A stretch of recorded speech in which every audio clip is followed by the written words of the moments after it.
Hello class, this is Dr. Mike here, and we're looking at Chrome OS. This is for CIS 1107, Introduction to Operating Systems. And this is currently at this time of this recording, the textbook chapter 9, and I actually am recording this on my Chromebook. So if you look through the chapter, things may have changed since this book was released, as any OS, specifically Chrome, really does update itself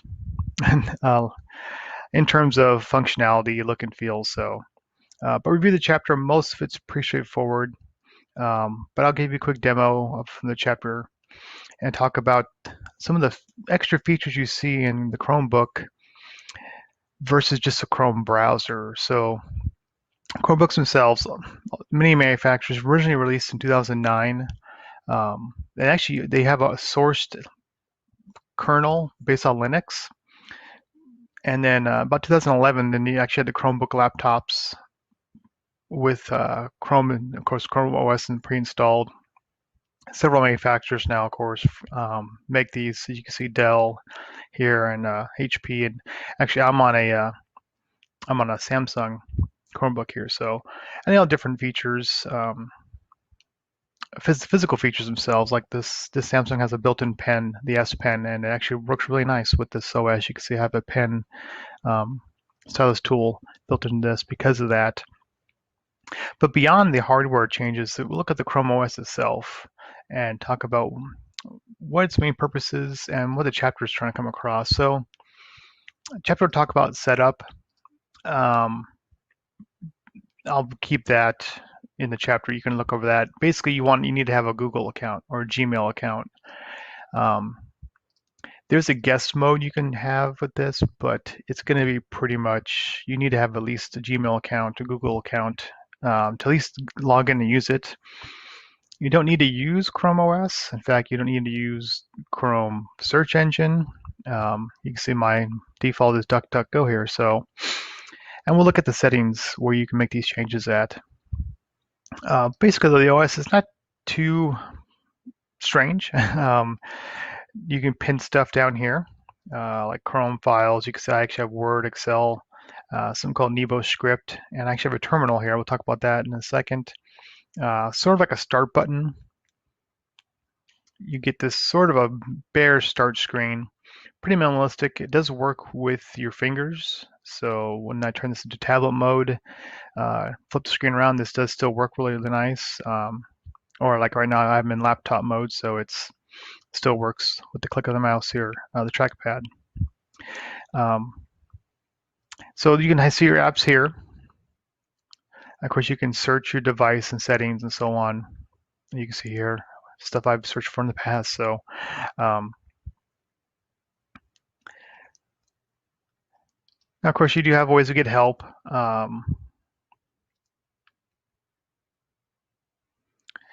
There's some built-in sort of help features about Chrome with the Explore icon. This may change from what you might see.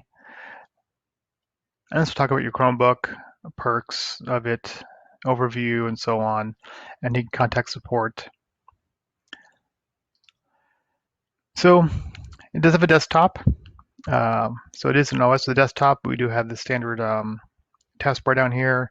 Any extra tools might show up down here, like the stylus tool. When I pop it out, it will actually kick off the stylus tool. And you have sort of the task area down here where you can see things like, well, I'm recording screen recording, but you can get most of your major settings here for like your Wi-Fi, nightlight, so on, notifications. But you can adjust those to see what you want or don't want. So it's pretty nice. Of course, sign out, power, and then settings. So I'll talk about settings here. And these settings are really close to what you might see in any Chrome OS. I'm sorry, Chrome browser. If you look at the settings, it sort of matches the same look and feel. You can search for specific settings. Of course, you can see your connected networks, turn Bluetooth on and off. If you have any Android phones, you can connect those phones. And then you have people. You can set up screen locking, how you like it to work. Also, if you want to allow any other accounts to log into this, so you can actually lock down, at least at the time of this recording, make it only my Gmail account can log into this. So, and then there's a guest account that can be set up. Pretty straightforward stuff here. Device settings, display. This has actually a really good display. 1500 by 1000. I actually got to bump down a little bit. This comes with a really nice display on this one. Stylus keyboard. Pretty straightforward stuff here. What you want to use. Touchpad settings. So really your basic stuff here. Personalization, you can change your account image, wallpaper. You can change your search engine if you like. There's a Google Assistant, which is sort of on the same lines as Siri, Alexa, and everything, which a voice assistant you can talk to. You turn on or off, and you can actually do things with the book here. We'll come back to this in a second here. I'll talk about a couple of things here. The rest of this is pretty straightforward daytime stuff. Security and privacy. As with any OS, make sure you always at least audit your settings. Make sure everything is basically the way you like it. You can totally disconnect from a Google Drive account if you don't want one, which is, if you want to really isolate the system itself. Printers. Printing has been sort of odd on a Chromebook. I don't really print on mine too much, so I do have my printer here is mapped over AirPrint. I barely ever print anyways, but used to be you had to use that Google Print, which cloud printing, which is really strange. I think they've been fixing that. Basically, I can talk about files already, accessibility settings, and then you can do something called power washing. So you can basically factory reset your device, but before you set it, you always can power wash it. And then with a quote about Chrome, you can see what's new, get help, and so on. So those are the basic settings for Chrome OS. Again, the chapter will show you some of the stuff here. If I open the browser up, it looks like any other browser. Your settings up here. And if you launch the settings here, you actually get the settings in here too. So it sort of exists in two places. Otherwise, it looks like a regular browser. Actually, it is. It's a Chrome browser, full-fledged. But it has some features with Chromebook here that I want to show you that are outside of the chapter, which is to talk about personalizing your desktop and the fact that the figure 9-15, the settings button looks different already from the picture I'm looking at on the textbook. So again, things change in how they look and feel. So talk about a couple of things. First off, you can do extensions. We can get browser extensions or browser apps. So right there, extensions, there's an extension store.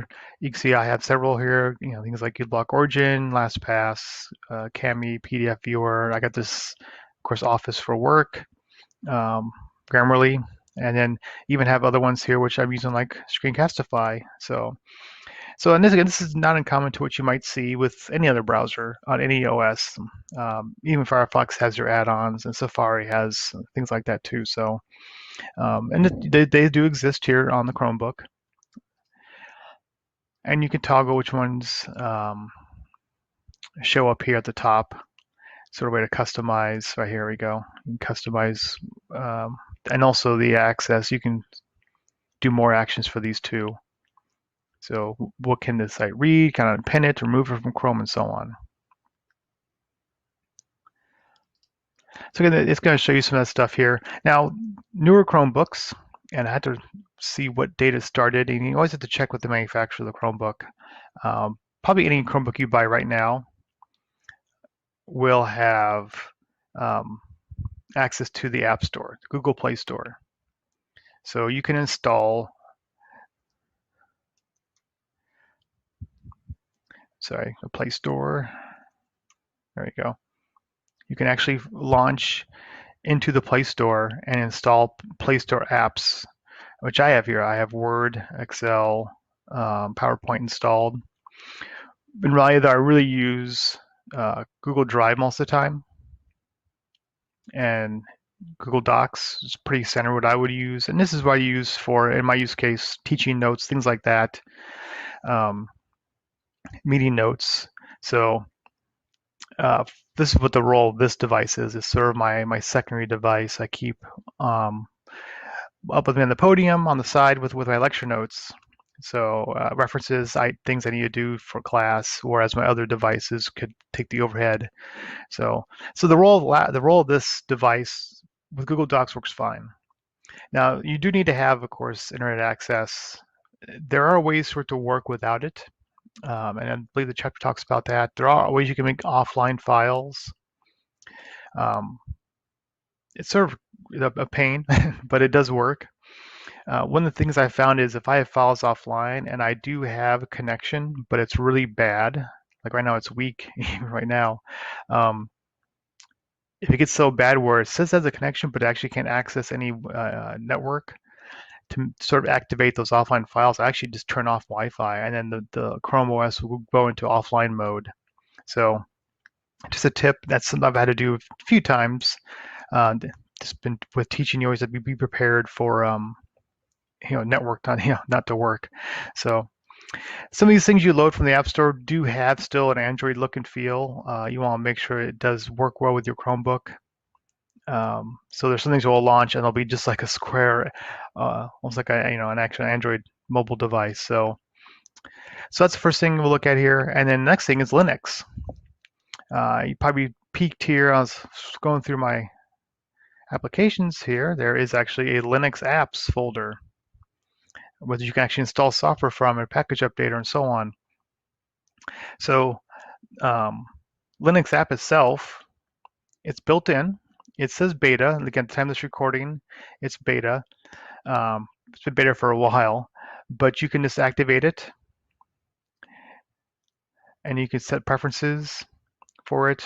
And this is actually getting nicer. They're actually working better. I actually was able to share folders. We'll talk about how that works. It's very, very sandboxed. Do I want to allow Linux access to USB devices and so on, backup and restore port forwarding? Um, how much do you want to give it? Do you allow a microphone and so on?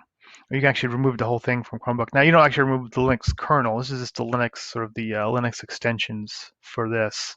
So Linux and App Store does really open up the Chromebook beyond just the old 2009 a browser only, a browser only device.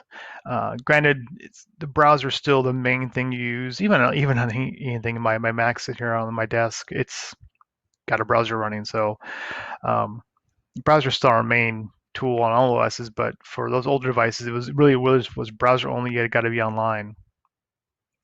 But with the newer Chromebooks, you do have this App Store and Linux. So we'll look at a couple things here. The file manager. Again, this is probably going to show up here in the textbook, and it'll look a little different probably from what you see here. But no surprise, there's a link to Google Drive. So I can see, of course, all my files, like 1107. And I can open those files up. If I click on them, they'll usually open up in a browser.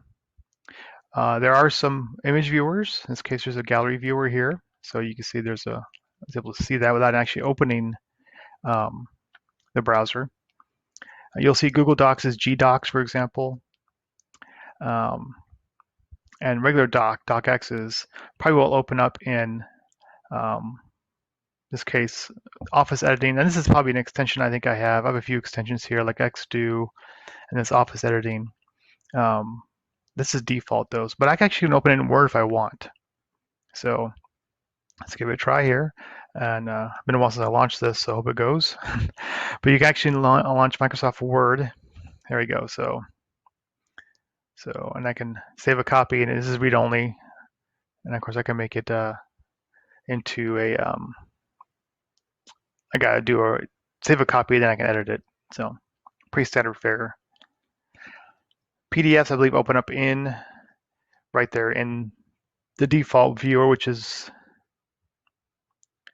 of course my browser. So again, it's standard access, and I've actually used this before. I've had something open in here, maybe from within Drive, and then I want to open something else up. So actually we'll open up in a different editor in this app, which will open a new tab, and I'll have something else open here, maybe a Google Doc that's sort of taking this tab up. So again, standard fare for accessing Google Docs, share with me, and so on. Now Play Store does have a place to have its own files. And this is due to sandboxing. They really want to make sure you allow access or need to allow access across the board for some apps. And I don't think it's actually available yet. So Play Store will have its own place for documents, movies, and so on. And you can see here I have a place called Downloads. This is actually a local file here. And so what I got here? It's a PDF and it's local. You see it's actually come from home Chrome OS, or Chronos, I should say. And so you can actually read and work with local files. Now, these are not backed up, so anything in here can be deleted. So keep that in mind if you do this.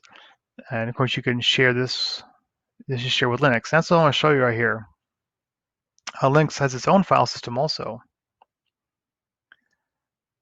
So again, right now it's still very much sandboxed. Now I can share files with Linux, and it helps sort of bridge that gap or open that sandbox up. So let's talk about Linux here. You can see, so I open this up here. This is a terminal. I have Linux here. So I actually have a source.zip. I think I have a book on here on actually got a book on like assembly language and hacking.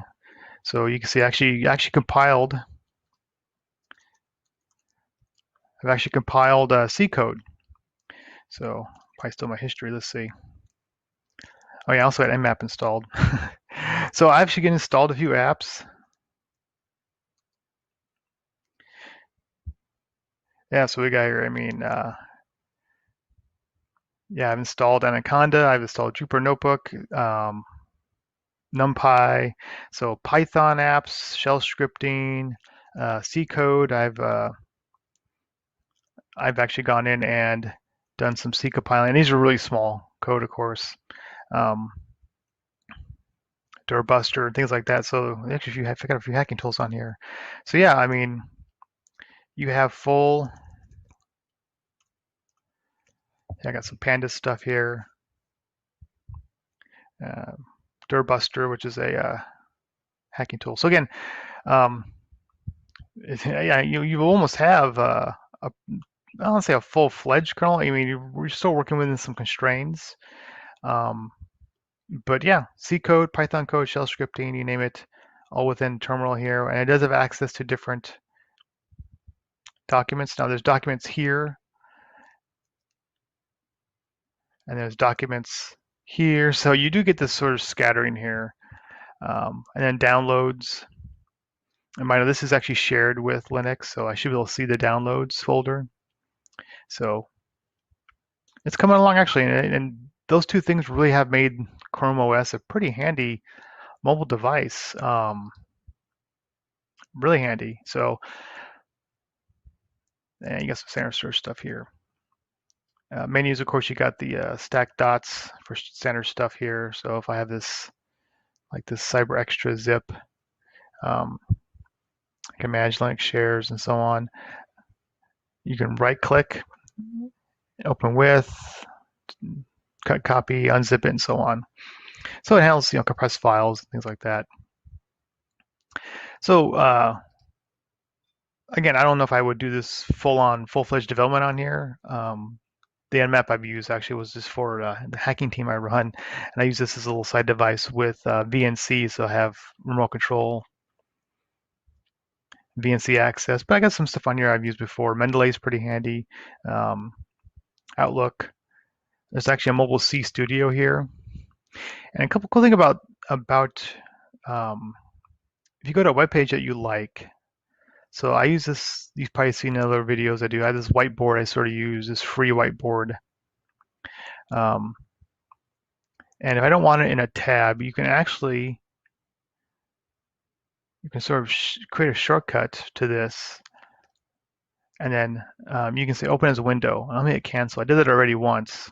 And what happens is you sort of you turn that window into an app. So there you go. It has like an app look and feel. So this is actually just a web page, but it looks like its own app. So pretty neat little feature actually. Um, very handy way to sort of create this app feel for a website. So last few bits here, looking at the chapter. Again, I'm not going to read the chapter to you. We'll look at the summary. You can see all the settings, how to install extensions. Move on here. We'll go to the summary. Probably important thing is file management. Understand that, and how to install apps and remove apps you don't need. It's like any OS. If you don't need an app, don't leave it on there. But they are updated automatically. And probably most important is how can you secure this. So make sure you look over that. You can add on syncing. You can add on two-step verification. If you have a Google type phone, you can use prompts for that. So make sure you look at the settings and security. And again, I do this for all your operating systems. Make sure you have strong passwords. And I've noticed every 24 hours, even though I have a passcode for this device, I still need to authenticate with my Google account. Like it's like every 24 hours. So it sort of breaks that connection. And I need to re-authenticate, which is a pain because I have a really long, complex password. But such is the life of security. So you can sign from Google from an iPhone, Android tablet, and so on. Again, look at this way to have multiple devices. But really, that's it for Chrome OS. Review the chapter, and if you already have a Google account, then getting a Chromebook's pretty easy. And again, you can go to the Chromebook, google.com Chromebook, and you can get a nice, way better sort of a tour of it than I'm going to give you here. So in any case, that does it for this little review of Chrome OS.